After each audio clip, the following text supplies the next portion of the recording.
Hello, welcome to our semester launch for English 1 Semester 2, the Big Idea Introduction, Coming of Age.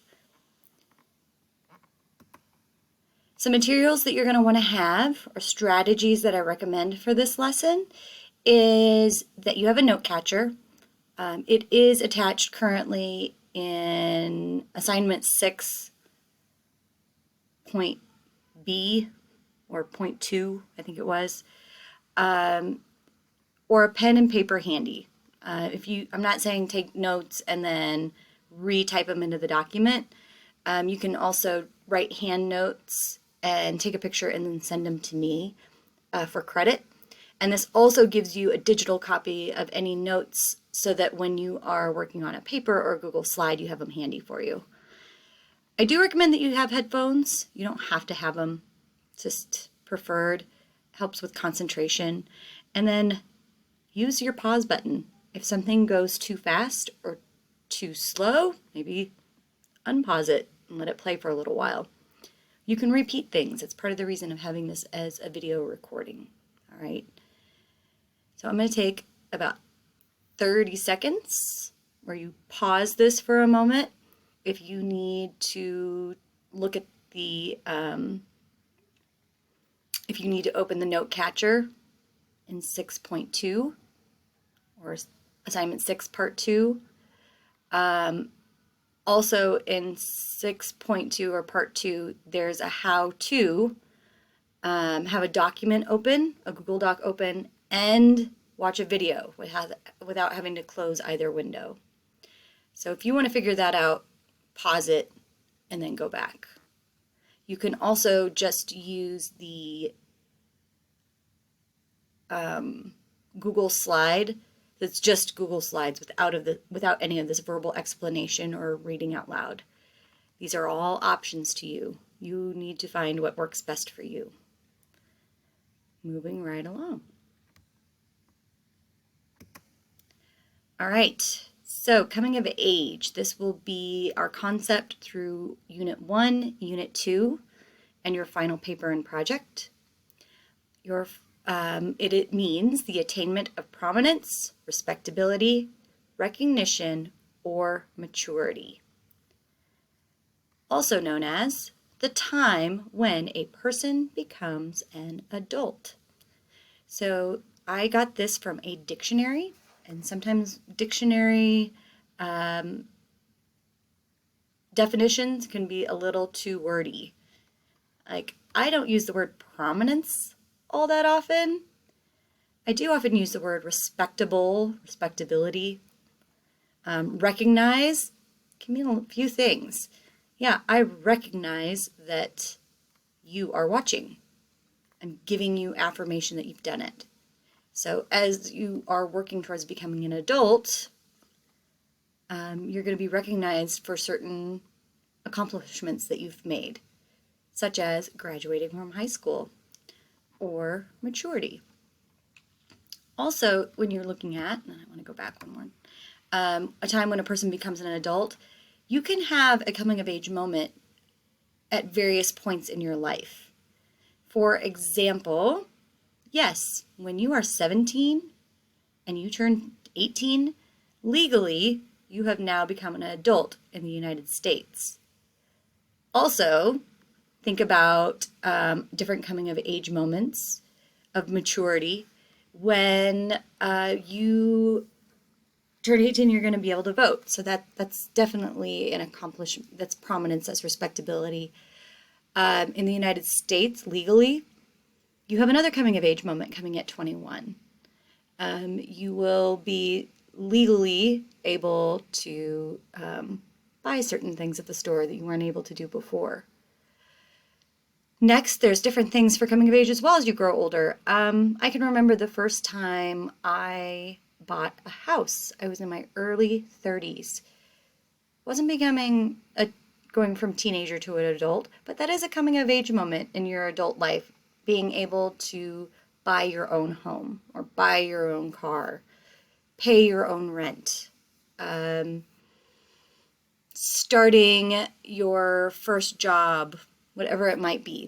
We're going to go over this more and more especially going into week 2. We're going to relate it to a story. All right, let's keep moving here. So synonyms.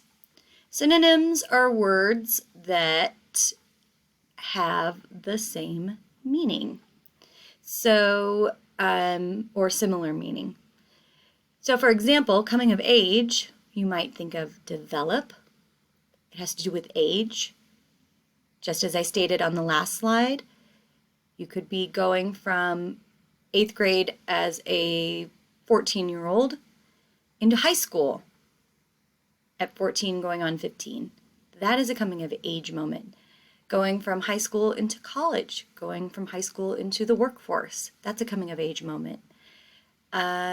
Getting married, in your later life, that's a coming of age moment.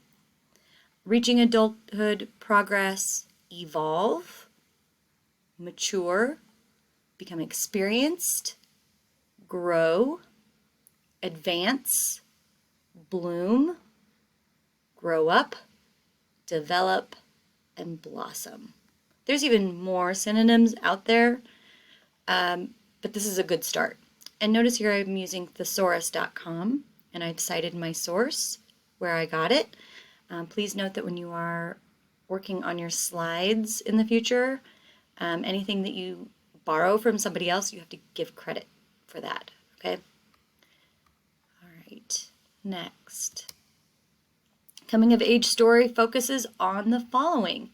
A protagonist who is, so protagonist, I'm referring to a main character who has grown or changed in a story.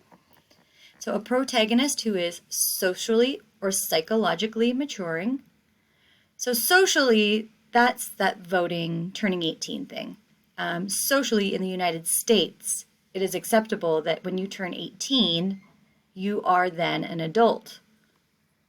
While psychologically maturing, research has shown that as young adults, psychologically, your brain is not fully developed until, I believe it's age 25. So yes, you may be legally liable for turning 18 legally, but psychologically maturing, we've all got a ways to go. All right, receiving an education in life. So one thing is you're going to have some experiences that are part of our coming of age. Make discoveries about self and the world. This one's going to relate to our first story that we're going to read next week. So please keep that in mind. Is changed by the events of the story. So the events that you believe you have a belief before your coming of age moment, and somehow your point of view, your life has changed because of the events of the story. I'm not going to point this out from here out through this, but if you'll notice, I did cite at the bottom the resource from another teacher, Miss Deborah Brown. These following slides are going to relate to information that I got from her. All right, a coming of age story pattern. There are 5 basic components of a story pattern.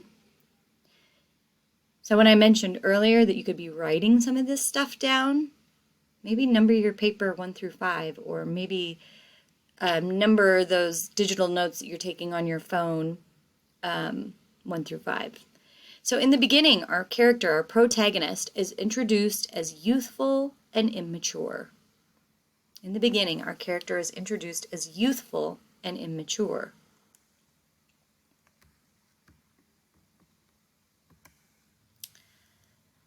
Second part, there's a problem. The character encounters a challenge or problem. Character encounters, meaning you come in contact with a challenge or problem. It may be a physical problem. It may be emotional. So like physical would be, I can think of one of my relatives was a wrestler in high school, and the challenge or problem that he had was putting on enough weight, and things that he had to change, the way he ate, the way he slept, though he didn't like it, but he had to put on weight for his wrestling matches. Or it could be a psychological or emotional problem, a conflict with someone you know or don't know, another person. The struggle. The character struggles to overcome the challenge or problem. We'll just stick with my example of my cousin for now. The struggle that he had was he had to have a very strict diet. He had to drink, his diet consisted of a gallon of whole milk a day, mainly just protein. So he loves spaghetti, couldn't have spaghetti. He had to eat a lot of protein. So his meals were like chicken and broccoli, and that was it, and milk. So that was a struggle because your body, if his body wasn't used to it, he wasn't used to eating like that. A big decision. The character makes a tough choice or decision or overcomes the difficult obstacle. So with my cousin, he had to make a big decision. Stick with the strict diet, or go to a different weight class for wrestling. And he made the tough decision to continue, and ultimately, 5, the ending, the character is seen a different or changed, significance of learning is revealed. So for my cousin, it was different or changed because he went to a different weight class in wrestling, and it changed him physically. He was a much bigger dude. But the significance of learning that he revealed, he realized that even though he went up a weight class, it didn't make him a better wrestler. And ultimately, that's what he learned. He learned that it wasn't just an easy decision. He had to really work at it. All right. I'm going to end here for today. So if you have, at this point, make sure your notes that you've taken, would you please either submit the Google Doc notes online in Google Classroom, or if you wrote stuff down, remember, you don't have to write the stuff word for word. Take a picture of what you wrote and email it to me. Thank you, and next lesson in week 2 will be our Unit 1.